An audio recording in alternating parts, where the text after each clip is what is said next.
happened to me when I was 16, and I still don't have a good explanation for it. At the time, I lived with my parents in a small 2-story house on the edge of a rural town in Pennsylvania. Not exactly the middle of nowhere, but close enough that you could drive 5 minutes and hit nothing but cornfields and forest. We weren't rich or anything, just regular people trying to get by. The house itself was old, built in the late 1800s. It had this creaky charm to it with uneven wooden floors and a staircase that moaned under your feet. It wasn't haunted or spooky in the classic horror movie sense, just old, lived in. My bedroom was upstairs, facing the backyard. It overlooked a wide patch of grass that led to the tree line about 50 feet away. We didn't have neighbors behind us, just woods. Anyway, this started one night during fall. I remember because the leaves had just started changing, and there was this heavy wind that made the house creak louder than usual.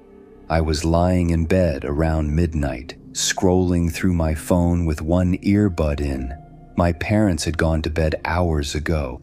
I was about to doze off when I heard it. Tap, tap, tap. 3 slow knocks. I sat up immediately. The sound had come from the window behind me. I turned around fast, expecting to see a bird or maybe a tree branch scraping against the glass. But what I saw made my stomach drop. There was a boy, just standing outside my window. He looked maybe 8 or 9 years old, pale skin, short brown hair. His hands were pressed against the glass like he was peering inside. But what hit me wasn't just his appearance. It was the way he looked at me, like he already knew me. 2 problems with this. 1, my window was on the 2nd floor. And 2, we didn't have a balcony. There was no way anyone could be standing there. I froze. I wanted to scream, but nothing came out. I just stared, heart pounding in my ears, unable to move. And then he blinked. I threw myself backward off the bed and scrambled out of the room, nearly falling down the stairs in the process. I ran to my parents' room and woke them up, hysterical. My dad grabbed a flashlight and went outside. My mom tried to calm me down while I kept repeating, "There was someone at my window." But of course, no one was there. No footprints, no ladder. Nothing disturbed in the flower beds under my window. My dad told me I must have been dreaming, a night terror or something. I wanted to believe him. I really did, but it didn't feel like a dream. I wasn't groggy or disoriented. I was awake, and I remembered every detail, especially the boy's face. For a few weeks after that, nothing happened. I kept my blinds shut at night, started sleeping with the light on. My parents even humored me and installed a small motion light outside my window just to help me feel safe. Then, about 3 weeks later, something else happened. It was early Saturday morning, around 5 a.m. I was still asleep when I heard something crash from downstairs, like glass shattering. I jolted awake, thinking someone had broken in. I crept out of my room, heart in my throat. My parents' door was still shut, no sound inside. I tiptoed down the stairs and peeked into the kitchen. One of the cabinet doors was wide open, and the glass from a drinking cup had shattered all over the floor beneath it. No one was there. Now, okay, things fall. I get it. Earth settles. Cabinets get loose over time. That's what I wanted to tell myself. But what didn't make sense was that the cabinet in question was one of the upper ones, and the cup had been tucked all the way in the back. There was no reason for it to just fly out. The creepy part?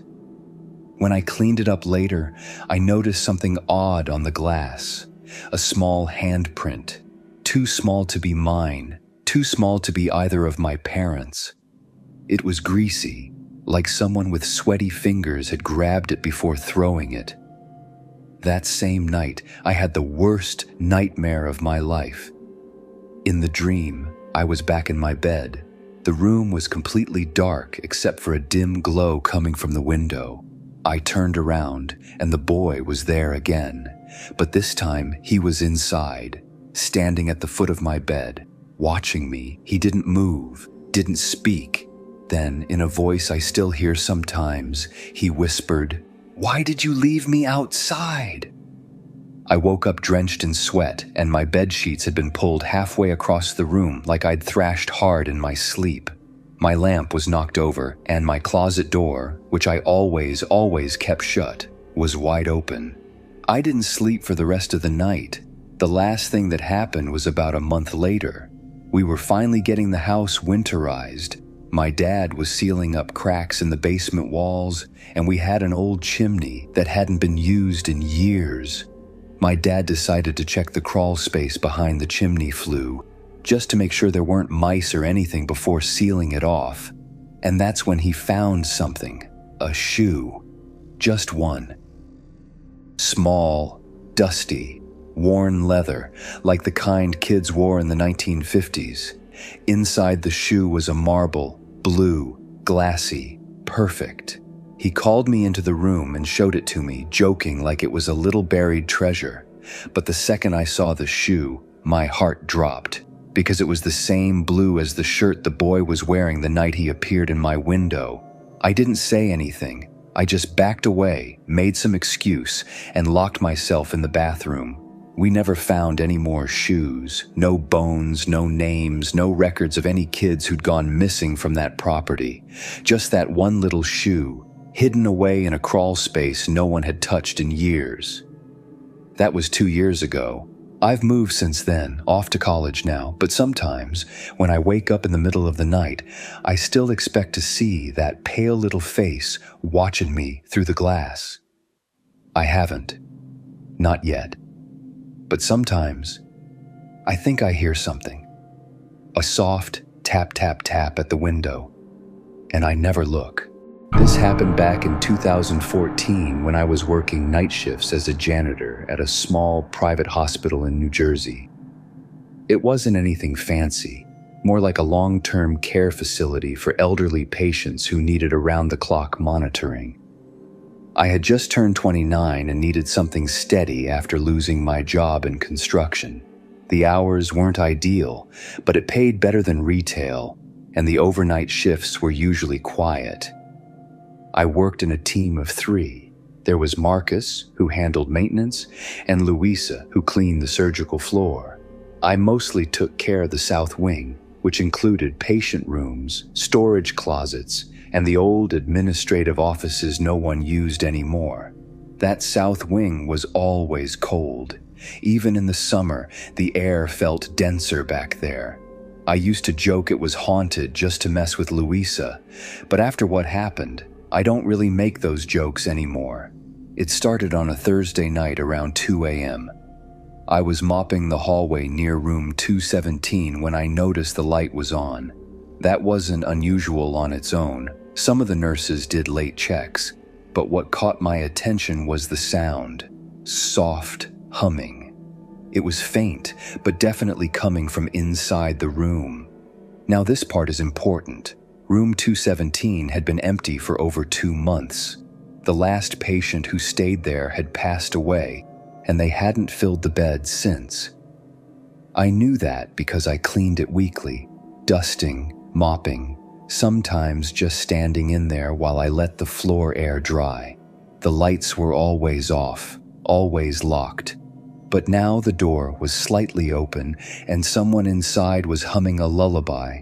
I should have knocked or called someone, but curiosity got the better of me. I pushed the door open slowly. The room was dim. Only one bedside lamp was on, and sitting in the chair next to the empty bed was a woman. She was wearing a white nurse's uniform, the old school kind, with the pointy cap and buttoned front. Her back was to me. I could only see the side of her face, but her mouth was moving ever so slightly. Still humming. "Ma'am?" I asked. She stopped. Didn't turn. Didn't respond. Just stopped. I froze, suddenly unsure if I had just walked in on something I wasn't supposed to see. I backed out of the room, quietly pulled the door shut, and walked straight back to the security desk. I asked the overnight nurse, Brenda, if any of the new hires wore the old-style uniforms. She looked at me like I was crazy.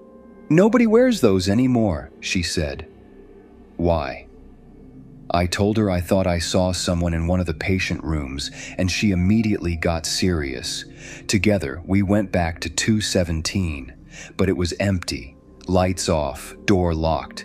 She gave me this look, half concerned, half suspicious, but didn't say anything. I didn't sleep that day, and the next night I stuck to the main wing as much as I could, but eventually I had to go back to clean 217. I brought my cart down the hallway and stopped outside the door. It was still locked. I unlocked it, flipped on the lights, and started mopping. That's when I noticed the chair, the same one the woman had been sitting in.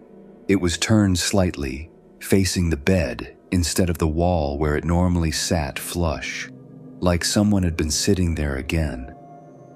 I felt a chill crawl up my spine. I turned back to the bed to fix the sheets, something I always did last, and saw it, an indentation, on the edge of the mattress, like someone had been sitting there moments before. I left the mop bucket where it was and walked out. From that point on, I avoided that room unless I had to clean it, and even then, I kept the door wide open and the lights on. No music, no headphones. I wanted to hear everything, but it didn't stop. Other janitors started mentioning odd things too. Marcus said he heard whispering near the storage closet late one night, but when he opened it, no one was inside. Louisa swore she saw a nurse walk into a locked restroom and never come out. I thought maybe we were all just getting in each other's heads. Until I found the chart. I was organizing some old paperwork in the admin hallway when I knocked over a small box full of patient records from the 1970s and 80s. I was stuffing them back in when one of them caught my eye. It was labeled Evelyn DeVore. RN date of death, October 16th, 1979. Cause, suicide.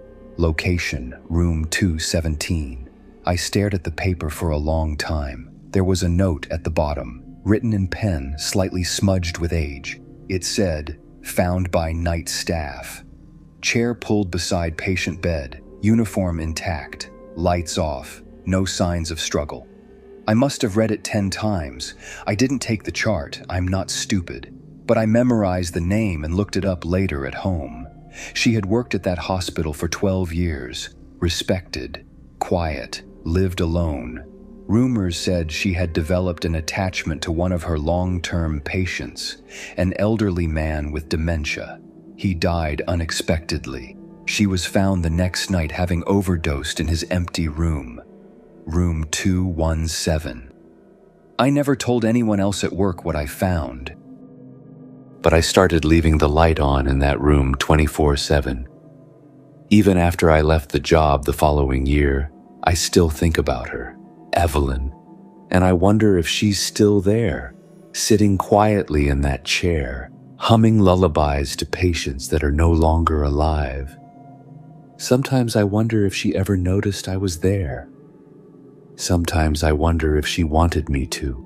This story happened just over a year ago, and I still don't know what to do with the thing. I'm talking about an old mirror I found in the attic of the house my sister and I inherited from our aunt. Her name was Lorraine. She passed away unexpectedly, massive stroke in her sleep. She was kind of a recluse, lived alone in this old Victorian-style home in upstate New York. I hadn't seen her in years before the funeral, but she'd left the house to my sister and me in her will. We figured we'd clean it out, maybe renovate it, sell it off. We took a week off and drove up together. It was winter, snow still on the ground, and the place looked straight out of a horror movie. Tall black spires, flaking paint, and fog constantly hanging around the trees like it was staged. Creepy, but kinda beautiful too. The inside wasn't much better. Dust on everything, old furniture covered in sheets, that sickly sweet smell that old houses sometimes get when no one's lived in them for a while. We spent the first day just walking through and taking inventory. That night we stayed in the guest room together, mostly because neither of us wanted to sleep alone in a house that big and that silent. The second day is when I found the mirror. It was in the attic. I had gone up there looking for boxes, hoping to find something we could donate or toss. Most of it was junk, but leaning against the far wall behind some broken picture frames and yellowed newspapers was this tall antique mirror, the kind with the carved wooden frame and curved top. It had a blackened surface, cloudy from age, but it still showed just enough reflection to make out shapes. Something about it made me pause. I don't know how else to describe it except it felt like the mirror was looking at me, not the other way around. I called my sister up to see it, but by the time she came upstairs, I had already dragged it out into the middle of the attic floor. "Why'd you move it?" she asked. I shrugged.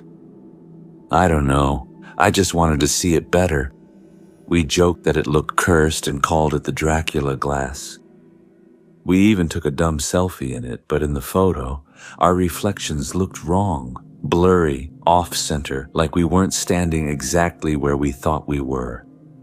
We laughed it off, but later that night, I noticed something. I was brushing my teeth in the upstairs bathroom when I saw a movement in the hallway behind me, just a flicker, like someone walking past the doorframe. I turned fast. Nobody was there.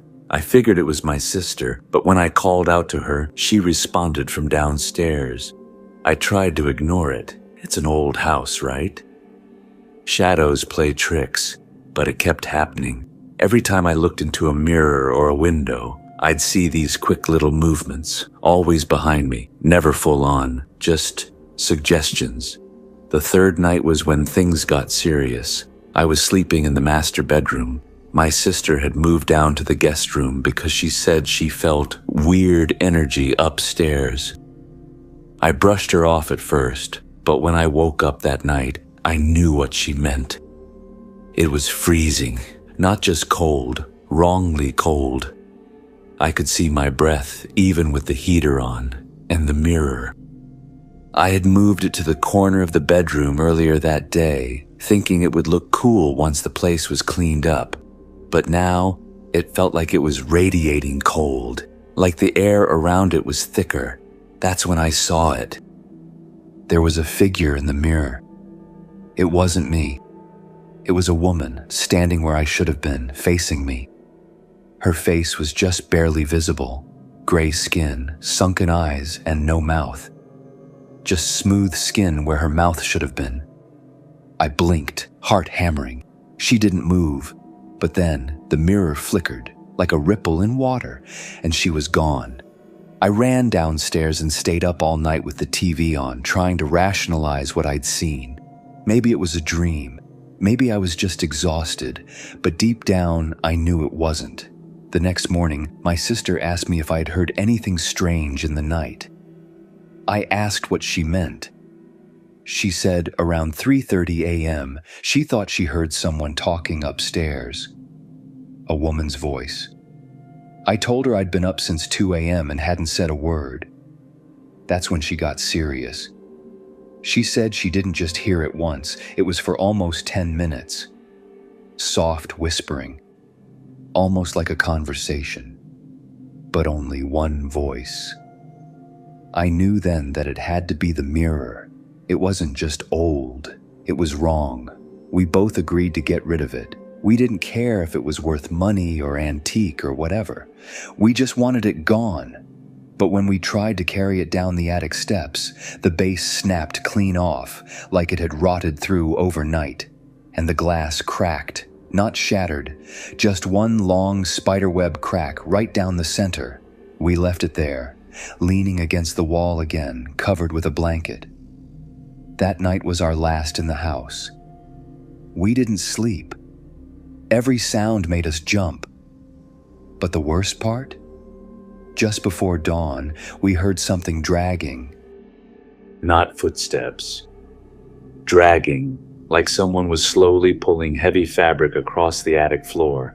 Neither of us went to check. We just sat in silence, clutching our phones until daylight. We left that morning, locked up the house, drove away, and never looked back. That should have been the end of it. But 2 months ago, I got a call from a realtor. Someone had bought the house. They were planning to convert it into a bed and breakfast. He asked if I knew anything about an old mirror with a broken base and a cracked pane. I told him to throw it out. But he paused, said it was gone before they even started renovations. No one remembered moving it. No one claimed to have taken it. And the attic door had been locked the entire time. So I asked him, "You sure it was ever there at all?" He laughed nervously. "I'm sure," he said, "because the first time I showed the house, the client swore they saw someone standing in that mirror." I lived in a mid-rise apartment complex for about 3 years while finishing up my graduate degree. It wasn't fancy. Old carpets, creaky elevators, weird smells in the hallway, but the rent was manageable, and it was in a decent part of town. Just a block from a bus stop and walking distance to a decent sandwich shop, which was enough for me.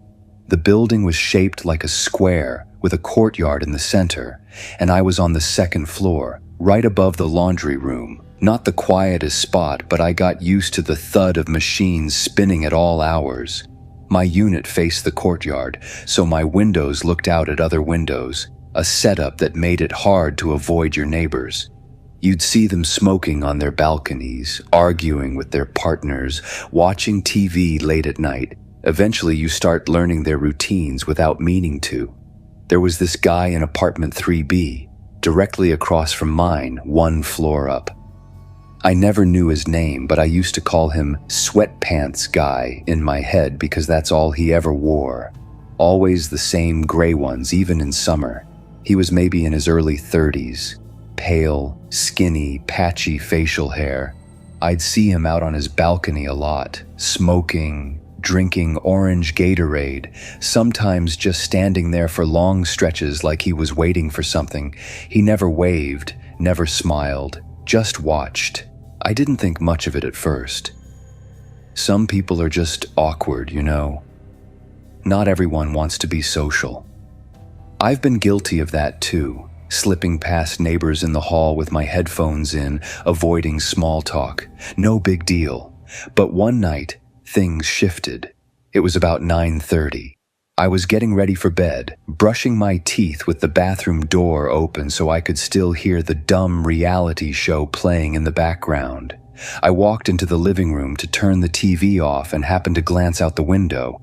There he was, Sweatpants Guy, standing at the edge of his balcony, completely still, staring directly into my window. Now that wasn't unusual in itself. Our windows faced each other and sometimes people just, glance around, but this wasn't that. His body was angled toward me, arms limp at his sides. No cigarette, no drink, no movement. Just watching. I froze in place. Toothbrush still in my mouth. After a few seconds, I stepped to the side, out of view, and peeked around the curtain again. He was still there, still staring. That was the first time I felt it, that drop in your stomach when you realize something is off but your brain hasn't caught up yet. I closed the blinds and tried to shake it off. Maybe he was zoning out. Maybe he didn't even realize he was looking directly at me. That happens, right? I didn't sleep well that night. After that, I started noticing him more. Always at the window. Always when I was home, I'd get back from class, set my backpack down, glance out the window, and there he'd be. Standing in the exact same spot, no phone, no expression. Watching. It started messing with my head. I tried keeping my blinds shut, but I hate living in the dark. I like natural light during the day, and having everything closed made my apartment feel like a cave. Still, I kept them drawn more often than not. When I did leave them open, I'd catch glimpses of him, quick flicks of movement behind his glass, like he was waiting for me to slip up. It wasn't long before I started hearing things too. At first, it was small stuff. A knock at the door when no one was there. Footsteps in the hallway late at night. Once I got home to find my doormat flipped upside down. I assumed it was kids, maybe someone bored. Then I started getting texts, random numbers, always vague. "You looked tired today. Why don't you smile more? Red's a good color on you." I blocked every number, reported them to my provider, but new ones kept popping up. Different area codes, same tone. I told myself it was some sick prank, maybe someone from campus messing around. But deep down, I knew it was him. I tried to be logical. I had no proof. He'd never spoken to me, never touched me, never even left his balcony, as far as I knew. But that didn't matter, because the feeling wouldn't go away. That growing sense that I was being watched, constantly, like I was a character in a show he never turned off. I told the building manager. She was sympathetic, but said unless I had evidence of harassment, there wasn't much she could do. I asked who lived in 3B, but she said she wasn't allowed to share tenant info. Privacy laws. So I did what any paranoid, exhausted grad student would do. I bought a cheap camera and stuck it on my windowsill, not to point into his apartment, that would have been illegal, but aimed just enough to capture my balcony and anyone walking past. I left it running for 3 nights straight. On the 4th morning, I reviewed the footage. The first 2 nights were empty, just shadows from passing cars, wind blowing the blinds, but night 3. Around 2:17 a.m., I saw movement. A figure creeping along the hallway outside my apartment. The camera didn't catch his face, but I saw the hoodie. The same gray sweatpants. He stopped at my door and just stood there, not knocking, not moving, just standing for nearly 6 minutes. Then he reached out and touched the doorknob, gave it a slow turn. It was locked. He stepped back, waited a moment, then walked out of frame. I felt my entire body go cold. I took the footage to the building manager, who finally agreed to investigate. She confirmed that apartment 3B was leased to a man named Jeremy. No prior complaints, lived alone, no criminal record. But she promised to follow up with him directly and notify security. I didn't see him for a few days after that. His window stayed dark, his balcony empty. Then the power in my unit went out. It was the middle of the night. I was up late writing, and everything just shut off. My laptop battery died, the fridge went silent, and the hallway lights outside my unit flickered off one by one. At first, I thought it was a blackout, until I looked across the courtyard. Every other window was still lit, just mine, completely dark. Then I heard it. A soft knock, not at my front door, at the sliding glass door that led to my balcony. I froze. My apartment was pitch black. My phone was dead. I hadn't even realized the balcony door was unlocked. I'd cracked it earlier to let in some air. The knock came again, louder. I crouched behind the couch and waited, listening. My heart was pounding so hard, it felt like it was shaking my ribs. Then I heard the click of the door handle turning.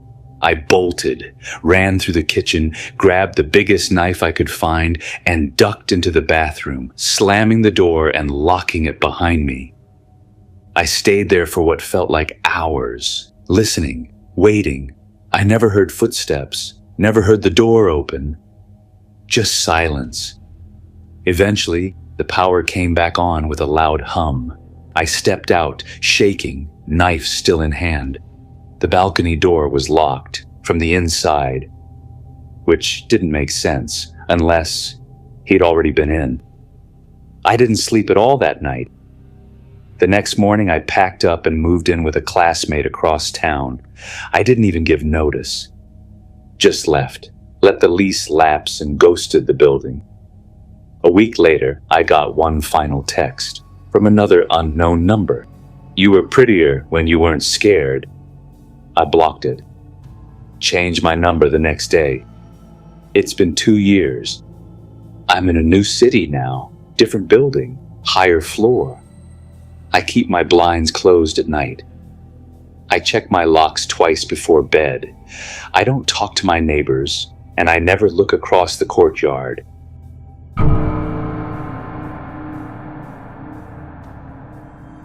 I live in a quiet part of town, the kind of suburb where the biggest excitement most days is a kid learning to ride a bike or someone finally fixing their fence. I've lived here for about 4 years now.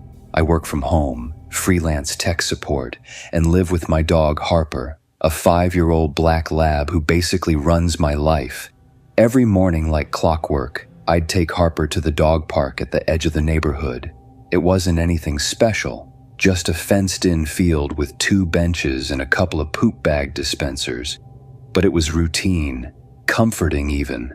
I'd grab coffee on the way, Harper would chase her tennis ball for 45 minutes, and I'd start my day feeling like I'd done at least one productive thing. The people at the park rotated constantly. Sometimes it was regulars, a couple of older ladies with tiny yappy dogs, or parents letting their kids burn energy with their golden retrievers. Other times it was strangers just passing through, but we all stuck to ourselves mostly until I met him. It was a Monday morning, cold enough that my breath fogged in the air. I got there a little later than usual, 8:15-ish, and there was just one guy already inside the gate. He had a huge German shepherd, lean and alert, the kind that looks more military than pet. The guy was tall, thin, maybe late 40s, sunglasses, a dark hoodie, gloves. Something about him seemed stiff. But when I stepped inside, he looked over and gave me a polite nod. Didn't say anything. Just kept watching his dog pace in a tight circle by the fence. I let Harper off her leash and gave her the ball. She took off instantly, loving the space. The guy's dog didn't interact with her, just circled. The guy didn't interact with me either, not once. I shrugged it off. Some people just want space.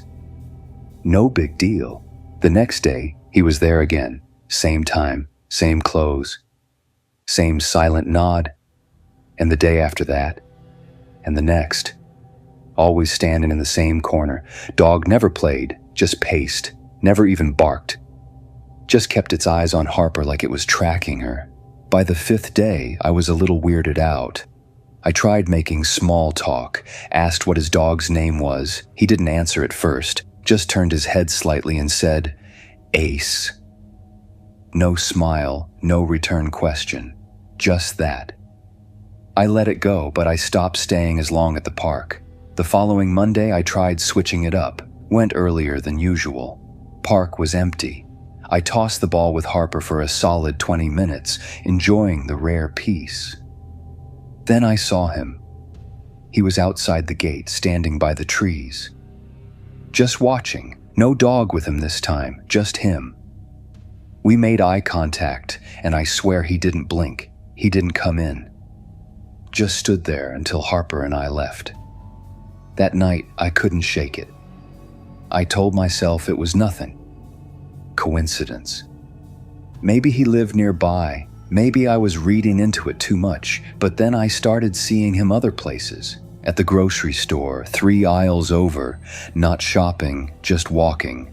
At the gas station, sitting in a parked car 2 spots away, not pumping gas, always alone, always watching. I didn't tell anyone yet, mostly because I didn't have anyone close enough to confide in. I'm not married, no siblings in town. I called my mom once a week, but what was I gonna say? "Hey mom, I think this dude from the dog park is following me." So I did what I usually do when I'm spiraling. I kept it all in my head. A few days later, I was walking Harper after dinner. Sun had already gone down and most houses were dark. Our neighborhood's quiet, very little foot traffic, and the dog loves her night walks. We were about halfway around the block when I saw someone across the street, tall, wearing a hoodie, standing still. Harper stopped too. She stared across the street, ears perked, body stiff. Didn't bark, just stared. The figure didn't move. I tried to act calm, pulled Harper's leash, crossed the street in the opposite direction, and walked faster. By the time I looked back, he was gone. I didn't sleep much that night. The next morning I found something in my mailbox, no postage, just a folded sheet of paper. On it, printed in bold black letters, "You should watch your dog more carefully." That was it. No name, no return address. I immediately called the police, filed a report. They were polite, asked if I'd seen anyone suspicious. I told them about the man from the park. They said they'd do a drive-by patrol and check if anyone matched the description. They also said without a direct threat, there wasn't much else they could do. It felt like a joke. I stopped going to the dog park, started taking Harper out only during the day, in crowded areas. I looked over my shoulder constantly, checked every car that parked on my street. And for a little while, it worked. A few days passed. Then a week. Then 10 days. No sign of him. Then Harper got sick. Started throwing up, refused her food, wouldn't move from her bed. I rushed her to the vet. They ran tests and asked if she could have gotten into anything. Rat poison, antifreeze, anything like that. I said no, of course not. I was always careful. I barely even used cleaner around the house. The vet looked at me and said, "Well, she didn't get it here." It hit me all at once. Someone had fed her something. I lost it. Told the vet everything. They didn't know what to say other than they'd keep her overnight and try to flush her system. I barely slept. That night, I woke up around 2 a.m. to Harper barking. I jolted up, completely confused, then remembered she was still at the vet. I stood in the middle of my living room, half asleep and freaked out, and that's when I saw the shadow move across my front window. I dropped to the floor, crawled behind the couch, heart racing. My porch light wasn't on. I couldn't see a face. But I saw the outline, the same tall frame, same hoodie, just standing at my front door. Not knocking, just there. I called 911, whispered every word. The dispatcher told me to stay hidden. Officers were already en route. The figure didn't move, didn't try to come in, just waited. By the time I heard the sirens, he was gone. They found footprints in the front yard, large men's boots, traced around the side of the house, then disappeared at the sidewalk. No prints in the backyard, nothing missing, no broken locks. But the cops finally took me seriously. They reviewed camera footage from neighbors. Someone caught him walking away, face mostly covered. Still couldn't ID him. I showed them the dog park security feed I'd pulled from earlier weeks, and sure enough, there he was. Clear as day, watching me from across the field. Same hoodie, same blank stare. They opened an official case, told me to stay vigilant. I installed cameras around the house, changed my locks, slept with a bat next to the bed. Harper pulled through, thank God. She's healthy now, back to normal. But I'm not. Because sometimes I still get that feeling, like someone's watching me, like someone's just out of sight. And last week, another note showed up. No envelope, no return address. Just 4 words. Why'd you stop coming?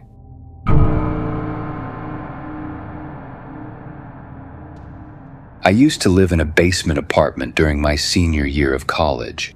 It wasn't glamorous, but the rent was dirt cheap, and it was close to campus, which was all I cared about. The unit was tucked beneath a crumbling old house a few blocks from the main strip. Barely any sunlight made it through the narrow windows, and the front entrance looked more like a cellar door than an apartment. But I was 22, broke, and just trying to graduate. It was a one-bedroom with a weird layout. The kitchen was wedged into a corner like an afterthought, and the bedroom had this awkward bump in the wall, like a big rectangular column had just been built right into the room for no reason. I figured it was some kind of support beam or leftover from a renovation. Ugly, sure, but not something I planned to obsess over. Until I did. For the first few weeks, everything was normal. I was juggling classes, a part-time job at a bookstore, and a thesis I didn't even want to write. I spent most nights studying or watching horror movies to unwind. The building was old, and I expected weird noises, pipes clanking, the occasional shuffle of footsteps from the tenants upstairs. But then the wall started making noise. It began as a soft tapping, almost like fingers drumming lightly on wood. Just tap, tap, tap, always in threes, always from that same bump in the wall. At first, I assumed it was the plumbing, or maybe even mice. Old building, after all. I told myself not to overthink it, but it never happened during the day. Only at night. Always after midnight. One night, I paused my movie and just sat in the dark, listening. It was just past 2 a.m. and the apartment was dead silent until I heard it. Tap, tap, tap. Then a low scrape. Not loud. More like something dragging inside the wall, something with nails. I turned on every light in the apartment that night and slept with headphones in. The dreams started not long after. Each one was the same. I'd be lying in my bed, paralyzed, unable to move. Something would be watching me from the corner, right where the wall bulged. I couldn't see a face, just a tall black silhouette. No eyes, no mouth, just staring. Every time I woke up from those dreams, I'd be drenched in sweat and breathing hard. Once I woke up to find that I'd turned in my sleep and was facing the wall bump. It felt like my subconscious was trying to draw my attention to it. One night, I decided to record myself while I slept. Just to prove to myself it was in my head. I set my phone on the nightstand and let it run. In the morning, I listened to the audio. 8 hours of static and soft breathing until 3:42 a.m. A low creaking sound. Then a breath. Close to the mic, not mine. It was deeper, throatier, like someone else had leaned over my bed and just breathed. I nearly dropped my phone. I deleted the recording and told myself it was some kind of glitch, maybe interference. I went to class, acted normal, but when I got home that night, I found the closet door open. I never leave it open. I'm the kind of person who can't sleep unless all the doors are closed. Closet, bathroom, front door, double locked, always. Inside the wall next to the closet was scratched. Deep, uneven gouges, like someone had taken a key or a nail and raked it down the drywall. I didn't sleep there that night. I packed a bag and stayed on my friend Emma's couch. I didn't explain everything, just said the place felt off and I needed a break. She offered to let me stay the week, no questions asked. When I finally went back, it was daytime. I figured the light would make it feel less creepy. I walked in, and everything looked normal, until I noticed the edge of the wall bump. There was a seam, not part of the drywall, more like a panel, a square section that didn't quite match the rest. It had faint nail marks along the edges like it had been pried open before. My stomach dropped. I grabbed a flashlight and wedged a screwdriver into the seam. It resisted at first, but then popped open with a soft crack. Behind it was a shallow crawl space, about 2 feet deep, lined with crumbling insulation and dust-covered beams, and something else, a stained blanket. Empty water bottles, a small candle burned almost to the base, a plastic fork, a wadded-up pair of socks.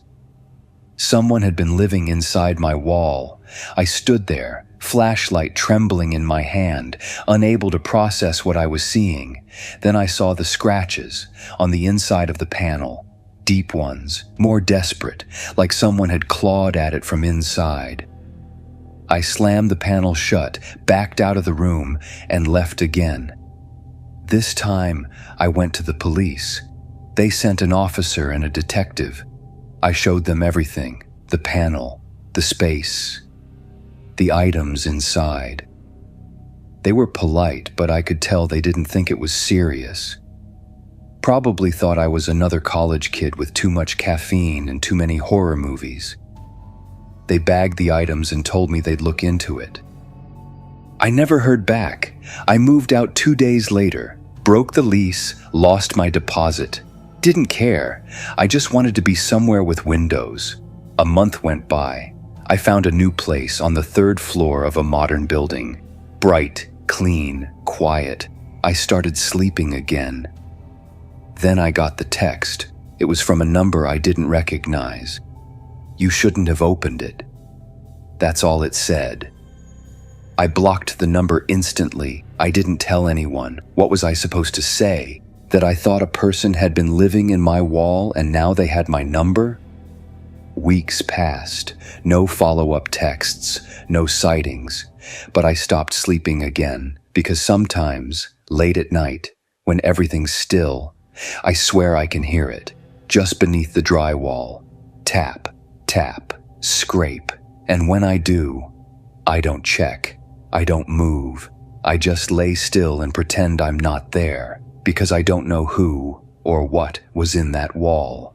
And I'm afraid if I look again, they'll be closer. I live in a quiet part of town, one of those suburbs where people wave even if they don't know you. Safe, predictable. At least, it always felt that way. I'm 26, live in a small rental with my roommate Hannah, and work a pretty boring job doing admin work for a company that sells office supplies to law firms.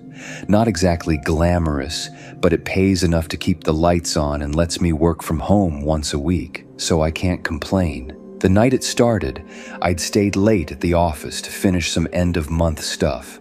I remember the time clearly, 8:12 p.m. I only remember that because I texted Hannah on my way out and she never replied. Just a little, leaving now, be home soon. No answer. The office lot was mostly empty by then, just my little car and one other across the street. It was a white SUV, parked weirdly off to the side where the streetlight didn't quite reach. Normally, I wouldn't have thought anything of it. But something about it being right at the edge of the dark bothered me, like someone didn't want to be seen. I didn't see anyone inside. The windows were tinted black, darker than they should have been for legal tinting. I stood there a second longer than I needed to, like I was trying to feel something. Fear, suspicion, anything that would justify my nerves. But I brushed it off, got in my car, drove home. Still, about 5 minutes into the drive, right near the gas station on Monroe, I noticed headlights behind me. At first, it didn't register. Cars follow each other all the time, but this one stayed back, not tailgating, just pacing me exactly. Same turns, same speed. Even when I changed lanes for no reason, I started to feel it then, that rising anxiety like my chest was shrinking. When I pulled onto my street, the SUV didn't turn in behind me. It kept going, slowly, like it was memorizing the route. I stood in the driveway pretending to scroll on my phone, listening for the engine to return. But it didn't. Just stillness, porch lights, a neighbor's TV flickering through a curtain. Inside, Hannah was on the couch watching some cooking show. I told her what happened. She laughed it off. Probably just lost, she said. I tried to believe her, but that night, something woke me up around 2:46 a.m. My phone buzzed next to me, a notification from the Ring camera on our front porch. Motion detected. I opened the app. The live feed showed the porch, quiet and empty. My stomach unclenched a bit, probably a raccoon or something, but when I scrolled back to check the clip, I froze. For 2 seconds, you could see part of someone walking past, just the edge of a jacket sleeve, a dark shape moving across the farthest side of the frame. No face, no real detail, but unmistakably someone. I watched it again and again, same clip, same slow stride. He wasn't looking at the door, he wasn't trying to get in, just passing, like he wanted to be seen, just enough. I didn't sleep after that. The camera didn't catch anything else, but I checked the app every few minutes like an addiction. Every creak of the house had me holding my breath. The next afternoon, I got home a little early, just after 4:30. Hannah was out again, and when I went to grab a package from the front porch, I noticed something under the mat. It was a folded piece of printer paper, creased into a triangle like we used to do in grade school. No name, no writing, just a crude drawing done in black ink. One stick figure inside a square, another one outside. Watching, I just stood there staring at it. The world went quiet. You know how sometimes you get that feeling like your body already knows something your brain hasn't processed? That's what it felt like. I left it there, just walked inside, locked every door and window, and double-checked the back patio even though no one ever used it. That night, Hannah was out again. I didn't want to seem paranoid, so I didn't say anything. At exactly 11:57 p.m., I got another Ring alert. Motion detected. My hands were shaking when I opened the app. There he was. This time, the figure stepped fully into view. Still no face, hood pulled down low, hands in the pockets of a long coat or sweatshirt. He moved slowly, deliberately, like he was performing. He leaned toward the camera, so close I thought he might press his face to the lens. Instead, he raised his hand and waved. I felt like I was going to throw up. I called the police. They showed up 20 minutes later. Of course, he was gone by then. They were nice enough, but didn't seem too worried. Could be a prank, one of them said. Halloween's coming up. I showed them the footage and the note. One officer raised an eyebrow. We'll patrol the area, he said, but unless he tries to break in, there's not a lot we can do. I didn't sleep that night either. I started leaving all the lights on. I barely went outside. And then came the worst night. I woke up at 3:04 a.m., but this time there was no notification, no buzz, just silence. Until I noticed the hallway light was on. I never leave it on. Ever. I sat up slowly, heart pounding. I grabbed my phone, but the Ring app said, no signal, camera offline. I got out of bed and crept to my door, every step sending shock waves through my limbs. I pressed my ear to the wood and heard breathing, slow, controlled, like someone was trying not to make a sound. That's when I knew he was inside. I felt a scream get caught in my throat. I didn't move. I didn't breathe. I texted Hannah even though I knew she wasn't home. Then I typed out 911. But before I could hit call, the breathing stopped, and I heard footsteps, not running, just calm footsteps, walking down the hallway. Then a click. The front door opened and shut. I finally called the cops. This time they searched everything, every room, nothing, no forced entry, no tampering with the windows, just nothing.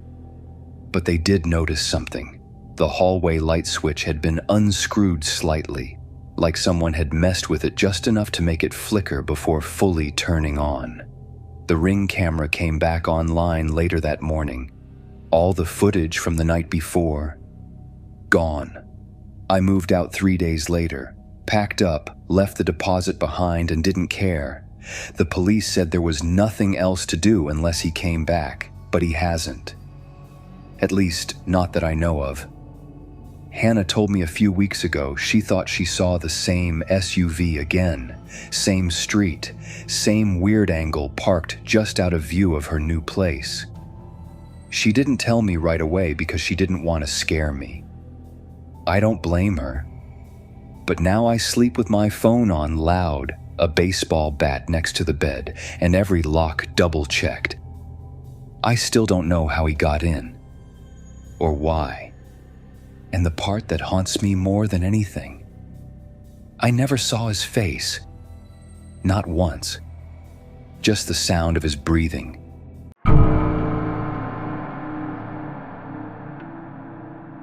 I was house-sitting for a co-worker. That's how this all started. Her name was Janelle. She worked the pharmacy counter with me and had to fly out last minute for a family emergency. Her sister had gone into labor early. She was in a bind and needed someone to feed her 2 cats and keep an eye on the place for a few nights. I'd never been to her house before, but I'd seen pictures. It was a modest 1-story place just outside the city, ranch style, detached garage, wood siding with faded blue paint. Nothing fancy, just tucked away in a quiet pocket of older homes. She gave me the key, her garage code, and a rundown of her cat's feeding schedule. That was it. The plan was for me to sleep over from Thursday night to Sunday morning. Easy. What's crazy is that even now, I can't fully explain what went wrong. But something definitely went wrong. The first red flag was subtle. I pulled into the driveway Thursday evening. Everything looked exactly like the pictures. Same mailbox, same ceramic frog statue by the door, same overgrown bush near the garage. I punched in the code she gave me and heard the click. The garage door opened halfway before jerking to a stop and then reversing. I tried it again. Same result. Okay, no big deal. Old garage motors can be fussy. I used the front door instead. The key worked perfectly. I stepped inside and was immediately hit by that old house smell. You know the one. Drywall, dust, maybe a faint hint of mothballs. The place was dim but warm, not creepy at all. I found the cats right away. A gray tabby and a black and white one. They both looked up from the couch like, "Oh, you're not Mom," but they didn't run, which I took as a good sign. I fed them, unpacked my stuff, and settled in. That night I fell asleep watching Netflix on the living room couch, but at some point I woke up, not to a noise, but to a feeling. You know how you can just tell when something's wrong, like the air pressure shifts, or your body knows something your brain hasn't figured out yet? That's what it felt like. I sat up. The TV had gone black. The house was silent, the kind of silence that almost rings. Then I heard something, faint. Click. It came from the hallway. I froze, my ears straining. Another click, closer now, like a light switch being flipped, but no lights turned on. I grabbed my phone and turned on the flashlight. I aimed it down the hall. Nothing, but both cats were now standing. Their tails were stiff, and they were staring at the same hallway. I whispered, "Hello?" No answer. I got up slowly and walked toward the sound, trying to ignore the prickling at the back of my neck. The hallway had 3 doors, bedroom, bathroom, and a guest room. I opened each one. Empty. No windows open, no signs of anything out of place. I chalked it up to nerves. New place. Late hour. Maybe an appliance made a weird noise. I locked up, turned on a hallway nightlight for comfort, and went back to sleep. The next day was normal. I went to work, grabbed dinner on the way back, fed the cats, and turned in early. This time, I slept in Janelle's bed. It smelled like her perfume, light, floral, not unpleasant. I must have fallen asleep around 11. I woke up at 3:17 a.m. This time, it was a sound, a rhythmic thumping, soft but deliberate. It was coming from above me, from the attic. I laid there frozen, staring at the ceiling. The cats were now both on the bed, rigid as statues. One of them gave a low, breathy growl.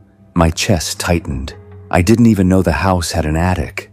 I got out of bed slowly, slid on my slippers, and tiptoed into the hallway. I looked up. There it was, a square attic panel, barely visible against the popcorn ceiling. No ladder, no obvious way to reach it. And then, I heard a scrape, like something heavy being dragged across the beams above. I whispered, "Is someone up there?" Silence. I turned off the hallway light and just listened. And then I swear to God, I heard someone whisper my name, not loud, not angry, just a whisper right above my head. "Marissa." I bolted. I grabbed the cats, keys, phone, everything I could carry, and ran to my car, heart slamming in my chest. I didn't stop driving until I got to a gas station 20 minutes away. I sat in the parking lot, breathing like I'd run a marathon. My phone buzzed. It was a text from Janelle. "Everything okay?" I stared at the message for a full minute before responding. "I think someone's in your attic." She didn't reply right away.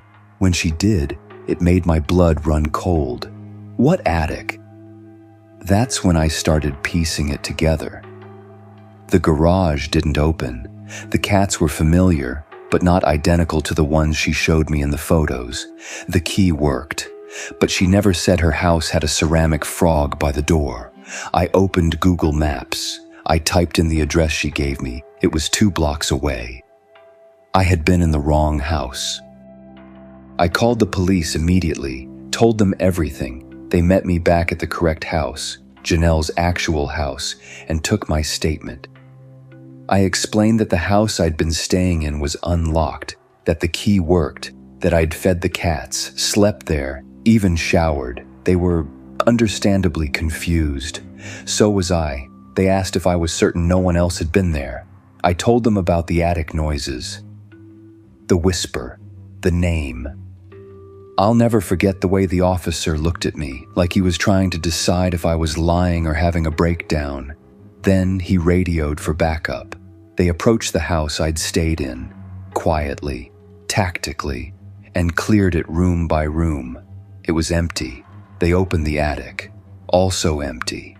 But in one corner, they found a makeshift cot, a few old food wrappers, a bucket, and a small stack of photos of me, sleeping, on the couch, in the bed, from behind a cracked door.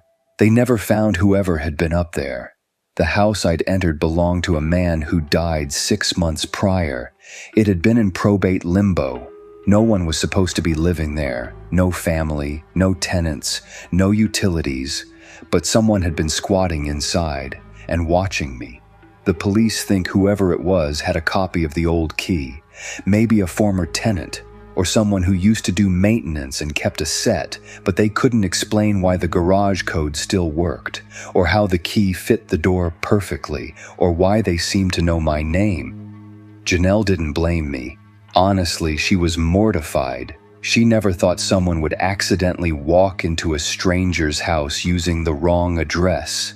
We joked about it for a while, dark humor mostly, but neither of us really laughed, not after what was in that attic. I've since moved apartments, changed my phone number, bought cameras, but I still wake up at 3:17 sometimes. Every now and then, I swear I hear someone whisper my name from inside the walls.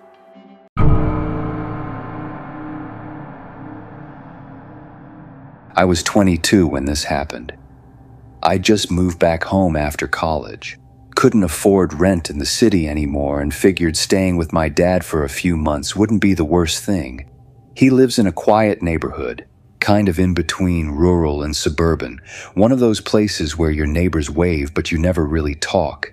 My dad works nights, he's a long-haul trucker, and he was on a 2-week route when this all started. So for that whole stretch, it was just me in the house. The first few nights were uneventful. I was enjoying the quiet, honestly. I'd stay up late, catch up on movies, cook my own meals without anyone judging my snack choices. That kind of peace was rare. The only weird thing, and I didn't even clock it as weird at first, was the sound on the roof. It started the third night. I was watching something on Netflix, don't even remember what, and I heard this faint thud above me. Then a slow drag, like someone was crawling or shifting their weight on the shingles. I paused the show and listened. It stopped. I figured it was raccoons. We get those sometimes, especially if there's food in the trash, so I didn't think too much of it. But it came back the next night, and the one after that. Always between 1:30 and 2 a.m. Same sequence. Thud, drag, stop. I texted my dad about it. He said I should toss some bleach on the trash bags and not to worry. The fifth night, I got up to actually check, grabbed a flashlight, went out back, and aimed it at the roof. Nothing. No sounds, no movement, but as I turned to go back inside, I heard it again, soft, deliberate scraping right above the living room. I ran back in and turned on every light I could, and I swear, just before I shut the back door, I heard what sounded like a breath from above. At that point, I was pretty freaked out. But again, I rationalized it. I told myself it had to be some animal, probably a possum or something. The next night, I decided to ignore it, put on headphones, watched YouTube until I passed out. Around 2:45 a.m., I woke up. No sound this time, but my bedroom window was unlocked. I hadn't opened it in days. I'm certain of that. The screen was still in place, but the latch was slid open like someone had been testing it. My room's on the second floor, mind you. There's no balcony, no overhang, just siding. The only way someone could have reached it was from the roof. I tried to talk myself down. Maybe I hadn't locked it all the way. Maybe it popped loose on its own. I got up, locked it again, and went back to sleep, if you could call it that. The next day, I checked the perimeter. I didn't find anything. No footprints, no ladder, no scuff marks. The grass was untouched. I even asked a neighbor if they'd seen anything weird lately, but he just shrugged and said no. That night, everything changed. It was a little after 2 a.m. I dozed off on the couch. The lights were off. The TV had gone to the sleep screen. I woke up to that sound again, only this time it wasn't on the roof. It was in the attic. I froze. Thud, scrape, thud. It was directly above the living room ceiling. I stared at the attic door. It was one of those pull-down types with a string. I couldn't see if it had been moved, but the air in the room felt different, heavier, like someone was holding their breath with me. I didn't move. Then I heard it again, this time coming down the vent. A whisper, just one word. Hello. I jumped up and ran out the front door barefoot, keys in hand, phone forgotten on the couch. I sat in my car for nearly an hour, shaking. Eventually, I drove to a 24-hour diner just to be around people. I didn't go back in until the sun was up. When I checked the attic, nothing was there. No signs of animals, no footprints, no loose boards. But there was something else. On the attic floor, right under the vent that feeds into the living room, someone had dragged a chair, a folding chair. One we kept stored in the garage. It had been placed perfectly under the vent, as if someone had been sitting there, listening. I called the police. They came, did a sweep of the house, but there was no sign of forced entry. No fingerprints, no sign that anyone had even been up there, except for the chair. The officer said it was probably just me being paranoid. Maybe I brought the chair up there and forgot. Maybe it had always been there. I didn't push back. But I knew. I didn't bring that chair up. And I sure as hell hadn't been whispering through the vents. I stayed at a friend's place the rest of the week until my dad got back. He didn't find anything either, but here's the thing that still eats at me. About a month later, our neighbor, The one I'd asked if he'd seen anything was arrested. Apparently, his niece had gone missing while visiting. They found her phone stashed in his garage, along with photos, hundreds of them taken through windows, bedroom windows, living room windows. One of those photos was of me sleeping. On the couch, time-stamped 2:36 a.m. That was the same night I heard the whisper, the same night the window was unlocked. They say he was a recluse, that he'd had mental issues for years, that his family suspected something was off but never enough to press. They never found his niece. And as far as I know, they never found anything else in his house tying him to mine. But here's the part that sounds fake, too fake to be true.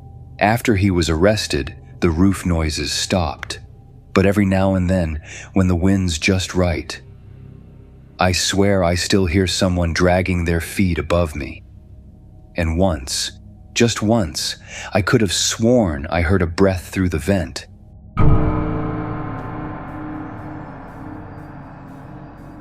This happened 2 years ago when I was living in northern Michigan. I'd just gone fully freelance and rented a small cabin outside of Marquette. Cheap rent, barely any neighbors, lots of trees. My goal was to isolate, focus on work, and get my mental health back on track after burning out in Chicago. I didn't think I was the cabin in the woods type of guy, but honestly, I loved it. The place was tiny, just 2 rooms, but it had a cozy fireplace, big windows, and no landlord breathing down my neck, no traffic, no sirens, no people yelling outside at 3 a.m., just birds and wind and the occasional squirrel thumping across the roof. It felt like peace. For the first few weeks, I barely left. I was designing logos, editing client videos, even trying to learn Blender for fun. The place didn't have great cell service, but the Wi-Fi worked just fine, and that was all I needed. The only thing I didn't like was the window. It was this giant picture window that took up almost the entire front wall of the cabin. From the inside, it was gorgeous. Tons of natural light, great views of the pine trees. But from the outside, it was like a stage. Anyone walking up the dirt road could see right in. No curtains, no blinds. Just me sitting at my desk like I was in a fishbowl.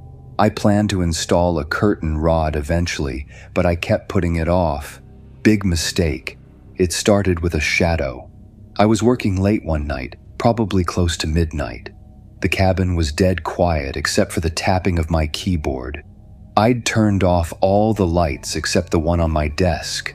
Outside it was pitch black. No moon, no stars, just my reflection in the glass. But then for a second, my reflection shifted. I saw movement behind me. I spun around, heart in my throat. Nothing there.